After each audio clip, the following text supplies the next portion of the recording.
बिस्मिल्लाहिर्रहमानिर्रहीम। अस्सलाम वालेकुम। मेरे चैनल नीना जेम्स में आप सबको बहुत खुश आमदीद। मैं अल्लाह पाक से दुआ कहूँ कि अल्लाह पाक आपको ढेरों खुशियों से नवाजे और आपकी तमाम परेशानियाँ और दुख तकलीफ़ को दूर फरमाए। आमीन या रब्बुल आलमीन। आज मैं जिस ख्वाब के बारे में आपको बताऊँगी, चाहे वो लड़का हो या लड़की, मर्द हो या औरत, कोई भी ख्वाब में बच्चा देखे, बच्चा छोटा हो या बड़ा, लड़की हो या लड़की, तो इसकी ताबीर क्या होगी, ये सब जानिए मेरी वीडियो पे। लेकिन वीडियो पे जाने से पहले मेरे चैनल को सब्सक्राइब कर लें और बेल आइकन को भी प्रेस कर दें। अगर कोई ख्वाब में देखे, चाहे मर्द हो या औरत, कि इसने जान पहचान के बच्चे को गोद में उठाया है, यानी कि वो बच्चे को जानता है, तो ये कोई खुशखबरी मिलने, दीनों दुनिया की भलाई हासिल होने और इज़्ज़त मिलने की अलामत है। ख्वाब में किसी अनजान बच्चे को गोद में उठाना जिसको वो नहीं जानता, चाहे मर्द हो या औरत, और उसे उठाकर इस बच्चे को अपने गले लगाया हो या उसे प्यार महसूस हो रहा हो, तो ये दिली मुराद पूरी होने की अलामत है। अगर कोई मर्द या औरत ख्वाब में देखे कि इसने किसी अनजान बच्चे को गोद में उठाया है और वह बच्चा उसको अच्छा नहीं लग रहा, तो ये बीमार होने और गम मिलने की अलामत है। ख्वाब में किसी बदसूरत बच्चे को उठाना या गोद में लेना, ये परेशानी मिलने, घबराहट और अंदेशे में मुब्तला होने की अलामत है। ख्वाब में अपना बच्चा उठाना या गोद में लेना, ये इज़्ज़त और दौलत मिलने, दिली तमन्ना पूरी होने की अलामत है। ख्वाब में कमज़ोर, लागर या बीमार बच्चे को उठाना या गोद में लेना, तो ये किसी फ़िक्र और गम में मुब्तला होने की दलील है। बेचैन और रंज मिलने की भी अलामत है।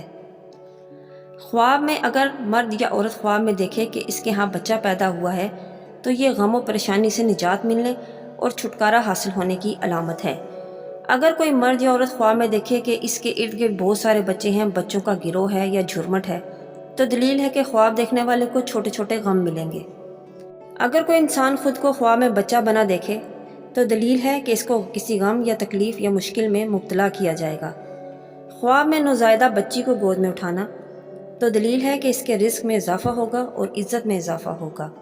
ख्वाब में कोई औरत देखे कि वो किसी छोटे बच्चे को दूध पिला रही है, अगर वो ख्वाब देखने वाली गैर शादीशुदा है, तो ये इसकी जल्द शादी होने की अलामत है, और अगर ख्वाब देखने वाली शादीशुदा है तो अल्लाह पाक इसको बेटे से नवाजेगा।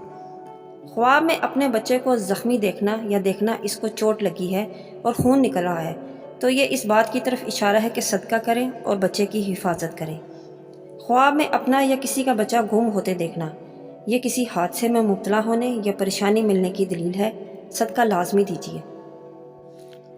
ख्वाब में अगर कोई देखे कि इसने अपने बच्चे को मारा है जो नौज़ायदा है यानी नासमझ है, तो दलील है कि परेशानी मिलेगी, रिस्क में कमी आएगी। ख्वाब में किसी अनजान बच्चे को मारना, थप्पड़ मारना, ये इशारा है कि इज़्ज़त और मर्तबे से गिरेगा, गम में मुब्तला होने की दलील है या बीमार होने की भी अलामत है। ख्वाब में गैर शादीशुदा लड़का हो या लड़की देखे कि इसने किसी बच्चे को, नौज़ायदा बच्चे को मारा है, तो ये शादी की ख्वाहिश होने पर दलील करता है। अगर कोई कुंवारी लड़की यानी गैर शादीशुदा ख्वाब में देखे कि उसके यहाँ बच्चा हुआ है या उसने कोई छोटा बच्चा देखा है, तो इसकी पहली ताबीर ये है कि उसकी जल्द शादी होगी, और इसकी दूसरी ताबीर ये भी है कि इसकी शादी का वक्त निकला जा रहा है, और इसकी तीसरी ताबीर ये भी है कि वो माँ बनने के काबिल हो गई है और वो वक्त ज़ाया हो रहा है, यानी इसकी शादी लेट हो रही है। अगर गैर शादीशुदा लड़के ख्वाब में बच्चा देखें, यानी कि कुंवारे लड़के ख्वाब में बच्चा देखें, तो ये इस बात की तरफ इशारा है कि इनकी कमाई में इजाफा होगा, इनको कोई अच्छे मौके मिलेंगे। ये थी हमारी आज की ख्वाब की ताबीर बच्चा देखने के हवाले से। मैं उम्मीद करती हूँ मेरी वीडियो आपको पसंद आई होगी। वीडियो पसंद आई है तो लाइक और शेयर कीजिए और अपनी कीमती राय का इज़हार कमेंट्स में ज़रूर दें। मिलते हैं नेक्स्ट वीडियो में न्यू टॉपिक के साथ। तब तक अल्लाह हाफिज़।